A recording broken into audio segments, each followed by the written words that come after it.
But we have to ask ourselves, why are they coming home? And I think it's because bad guys all over the world recognize Donald Trump's about to be back in office, so they're cleaning house. That's a good thing, and I think it's a testament to Donald Trump's strength. Former president. Why didn't he do it when he was president? Sir, what a chance. I think that was what they call a mic drop moment at the end there. Today, President Biden and Vice President Kamala Harris secured the release of multiple hostages held by Russia. And in response, MAGA Republicans like J.D. Vance and Doug Bergum are trying to give the credit to, you guessed it, Donald Trump. But before we unpack all that, if you end up liking this video and you want to support the channel, please be sure to hit the like, subscribe, and alert bells before you go. All right, friends, we have several clips to talk about in this video.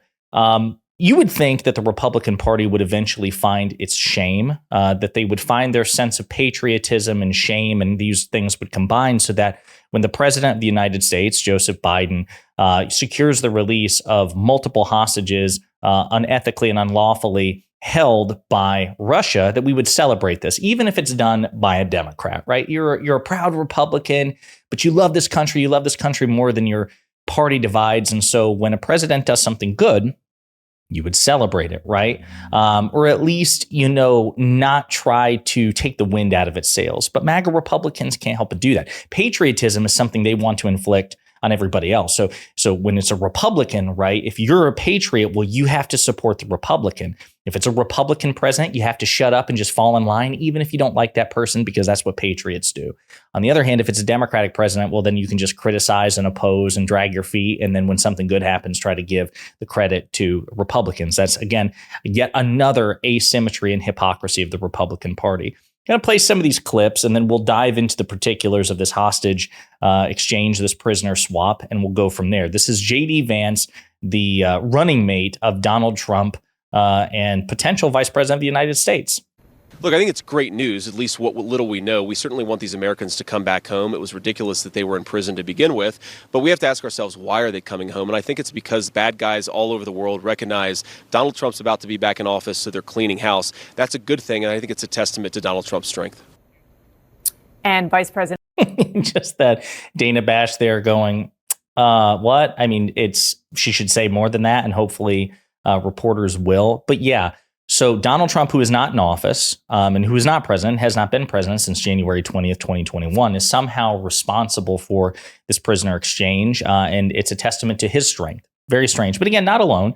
Doug Bergum, another potential vice presidential running mate who was eventually, sidelined in favor of J.D. Vance, and Trump might be having buyer's remorse about that. And also a Republican governor who ran for president in the Republican primary just last year. This is what he had to say about the prisoner exchange negotiated by President Biden. On a larger scale, again, the Biden administration is clear. The reason why Russia wanted to do this deal now is that they think that President Trump's going to win, and they don't want to deal with him.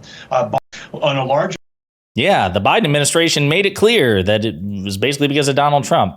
I don't know where they made that clear at all.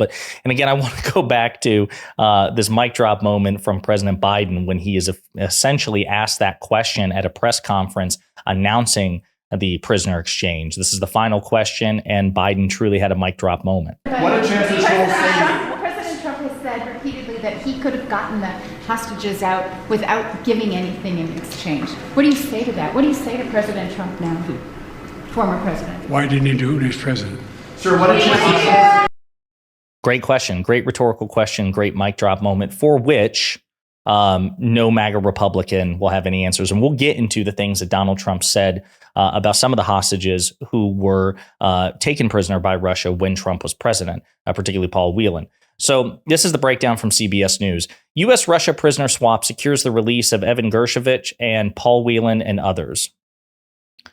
After a historically complex months-long negotiation involving more than 6 countries and 24 prisoners, the Biden administration on Thursday announced it had secured the release of 3 American citizens from Russia, including Wall Street Journal reporter Evan Gershkovich, Marine veteran Paul Whelan, and Russian-American radio journalist Alzu Kermasheva, all of whom are expected to arrive on American soil by nightfall. The 3 will return to the United States as part of a 24-person prisoner swap, one of the largest since the end of the Cold War, among the U.S., Russia, Germany, and 3 other Western countries. The deal is a significant and hard-fought win for the Biden administration, which has secured the release of more than 60 hostages or wrongful detainees from around the world over the past 3 years. Few cases have received a similar level of prominence or scrutiny as the ones in Russia, a longstanding geopolitical rival of the U.S. with a history of taking and trading foreign detainees. All have endured unimaginable suffering and uncertainty. Today, their agony is over, President Biden said in a statement. Under the terms of the agreement, 12 political dissidents held in Russia have been released to Germany. Kremlin critic and Washington Post contributor Vladimir Kara-Murza is expected to be flown to the U.S. Kara-Murza is a British Russian citizen and green card holder. His family lives in the U.S. In return, Russia will receive 8 of its nationals, including 3 that were being held in U.S. prisons. 2 Russians held in Slovenia, 1 in Poland, and another in Norway are also headed home. All have known or suspected ties to Russian intelligence, according to U.S. officials. Key among the prisoners returned to Russia, according to American officials familiar with the talks, was Vadim Krazikov, a convicted murderer who was sentenced to life in prison by a German court in 2021 for killing a Georgian asylee who had fought against the Russians in Chechnya.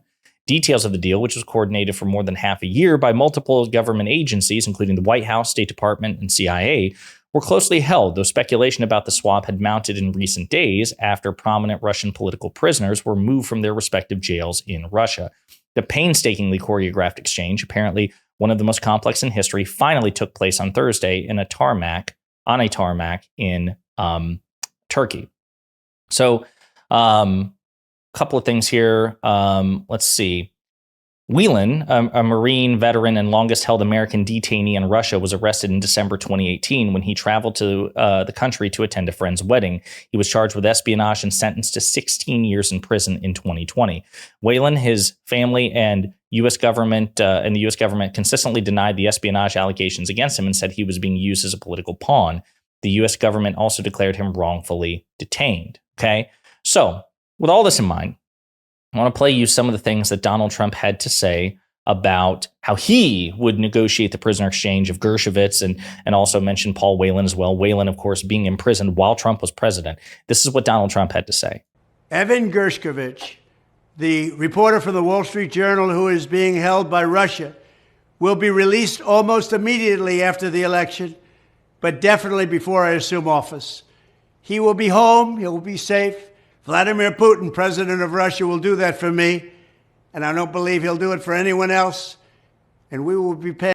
Of course, that didn't happen. This happened before the election, and Donald Trump hasn't won the election and may not win the election. But of course, he was trying to say, listen, only I can get it done, and if it is done, it will be because of me. He said similar things before. Evan Gershkovich, the reporter from the Wall Street Journal who's being held from Russia, will be released almost immediately after the election, which didn't happen, but definitely before I assume office, also didn't happen, and he may not assume office. He will be home safe and with his family. Vladimir Putin will do that for me, but not for anyone else. And we will be paying nothing. Again, very strange sentiments. Why would Putin do it for you, but no one else? Why would he do it after the election, but before you go into office? And why would he get nothing in return? Very strange stuff. Paul Whelan's brother has a message for Trump and his deplorable Republican allies spreading false propaganda. This is a tweet that he made. Donald Trump appears to have mentioned my brother Paul Whelan's wrongful detention more in the last 24 hours than he did in the 2 years of his presidency, in which Paul was held hostage by Russia. 0. I don't suggest he cares any more than he did then, which is 0.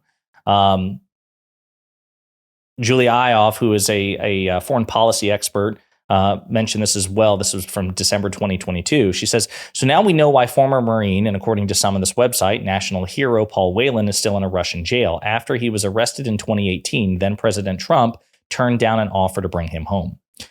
So that's according to Trump, that during one of the prisoner exchanges that I think was made for Brittany Griner, the WNBA player, Trump was like, this is a disaster. I could have gotten Paul Whelan out for this deal, but I refused to make it.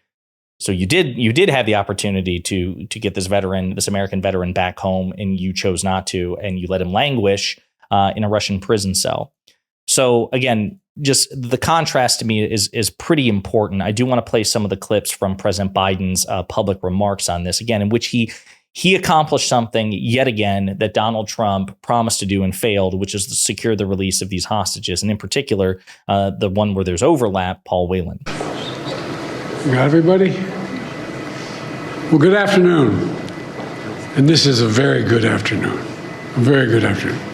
Today, we're bringing home Paul, Evan, Alsu, Vladimir. 3 American citizens and 1 American green card holder. All 4 have been imprisoned unjustly in Russia. Paul for nearly 6 years. Vladimir since 2022. Evan since March of 2023. And Alsu since October of 2023. Russian authorities arrested them, convicted them in show trials, and sentenced them to long prison terms with absolutely no legitimate reason whatsoever, none. Paul, a former Marine, was in Russia for a wedding. Evan, a journalist with a Russian in Russia, was in Russia, assigned by the Wall Street Journal. Alsu, also a journalist, was in Russia to see family. All 3 falsely accused of being spies. And Vladimir was a Russian citizen by birth and holds an American green card. He's a Pulitzer Prize-winning journalist and was a pallbearer at my friend John McCain's funeral with me. He spoke out against Putin's regime. And for that, he was convicted of treason. And President Biden has secured their release. A couple of other clips that I want to play here, including this one here, in which, again, Biden makes a point, as well he should, it's a perfectly fair point, that he inherited multiple hostage situations, many of which he has resolved, again, including the Paul Whelan one right now, today. But he makes that point as well during his press conference. Our work did not start just on day 1. It started before day 1. During the transition, I instructed our national security team to dig into all the cases of hostages being wrongfully detained, which were inherently, well, we inherit them from the prior administration. I wanted to make sure we hit the ground running, and we did. As of today, my administration has brought home over 70 Americans who were wrongfully detained and held hostage abroad. Many since before I took office. There you have it. In so many cases, President Biden has succeeded where Donald Trump has failed miserably, and I do think that that's a perfectly fair point to make. Another point that the president was very emphatic about was the need for diplomacy, this idea of machismo and posturing, whatever. Maybe or maybe it doesn't have its place, but this idea that we don't need to have strong relationships with our foreign counterparts, with our allies in particular, is nonsense. And this hostage deal would not have been made, or this prisoner exchange would not have been made, if not for the strong relationships that the United States has with other nations, and that Donald Trump seriously not only undermines and underestimates, but constantly seeks to destroy. The deal that made this possible was a feat of diplomacy and friendship. Multiple countries helped get this done. They joined the difficult, complex negotiations at my request. And I personally thank them all again. And I've thanked them personally, and I'll thank them again. All told, Russia has released 16 prisoners. 8 Russians who are being held in the West will be sent home as well. These 16 prisoners from Russia that Russia has released include 4 Americans, 5 Germans, 7 Russian citizens who are political prisoners in their own country. And he goes on to say that, again, it would not be possible without these strong alliances, and that anybody who tells you that alliances are not necessary doesn't know what they're talking about. Indeed, that's true. That's Donald Trump.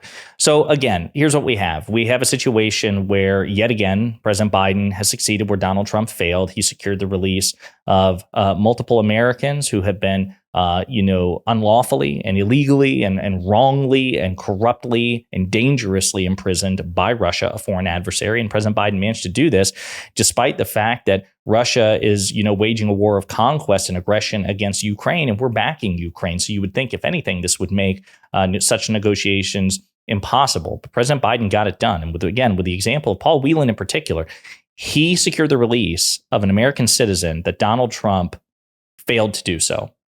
This is just an apples to apples comparison, which once again shows that Biden, even on his worst day, is simply a more competent administrator, executive, and legislator, a better president than Donald Trump.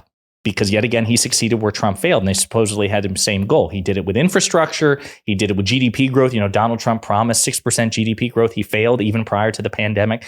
President Biden, even if you control for the pandemic, an average of 8% GDP growth. I mean, it's just Biden succeeds constantly where Trump tries and fails. And that is something to consider, particularly since the vice president has been part and parcel of the Biden-Harris administration. She gets to lay claim to these accomplishments, and thus her record is simply objectively better than Donald Trump's.